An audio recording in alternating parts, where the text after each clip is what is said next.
بسم الله الحمد لله aad baan ugu faraxsanahay inaan munaasabadan ka soo qayb galo walaalihii soo abaabulay culummada ahana ajar iyo ixsaan Allah subxaanahu wa tacaala ka siiyo xaqiiqdii in laga hadlo our community interest unity the youth parents education it is indeed an important topic to discuss and we need more of these conversations in our community. walaalihii iga horeeyay baa hadalkii dhameeyay anigu waxaan u imid inaan culummada iyo wacdiga dhageysto dhalinyaradan ka mid ahay dabcan waa la qasbay xagga la fariisiyey waxaan maqlayay dhul gaala iyo akhyaar hadalla ku daray xaqiiqda dhabta waxay tahay waddanka iyaga weeye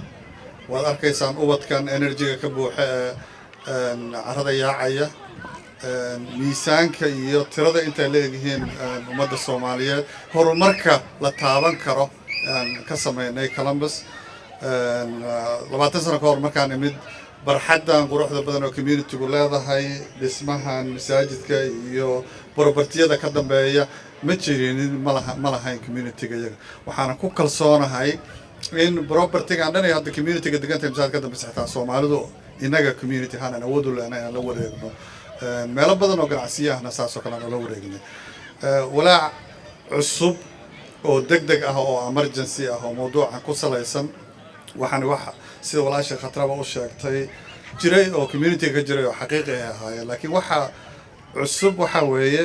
arrimaha amniga la xiriiro in dhalinyarada Soomaalida ahayd oo hubsita hanti dhacaya hanti kale ku dhacaya qaarkood la dilayo ciidamadii amniga ay dilayaan oo mid iyo laba iyo saddex iyo afar aan ahayn joogta inay jirto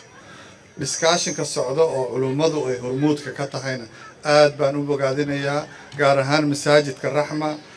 walaalkeen Imaam Mustafa iyo culummada dhalinyarada ah Allah subxaanahu wa ta'ala ajr ihsan ka siiyo arrinkan minority-ga iyo laga hadlay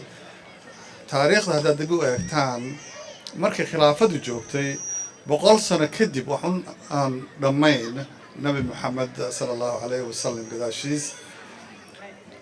muslimku waxay xukumeen waxay ahaayeen the largest empire ever adduunku uu arkay xilligaas 730 720 markay ahayd in fact majority-ga ay maamulayeen dadkaas muslimka boqolkiiba 60 Christian bay ahaayeen markii ay Central Asia iyo India iyo meeshan hadda Afghanistan la yiraahdo ay tageen waxa waaye waxa dadkii kale oo xitaa diimaha kala haystay xaqiiqdii inaan ciidina lagu qasbi karin halkan inagoo joogno oo lakum diinukum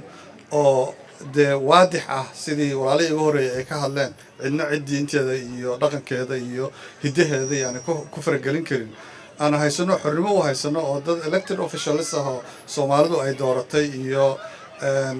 dadkii halkan ku dhashay ay ubadka la sii dhaleen walaac degdeg ah oo laga baqo oo lagu dareemo minority-nimo horta ma jirto waxaan aad u bogaadinayaa discussion-kan inuu socdo walaalaha is abaabulay culummadu ay hormuud ka tahayna in aad loo gacan loo siiyo oo loo taageero ayaan aad u bogaadinayaa oo taakiidinayaa arrinka waalidka iyo culummada intay ka hadashay waxba anoo waqtiga احترامي وحبا قدر مايو عاد بعد ما سنتين جزاكم الله خير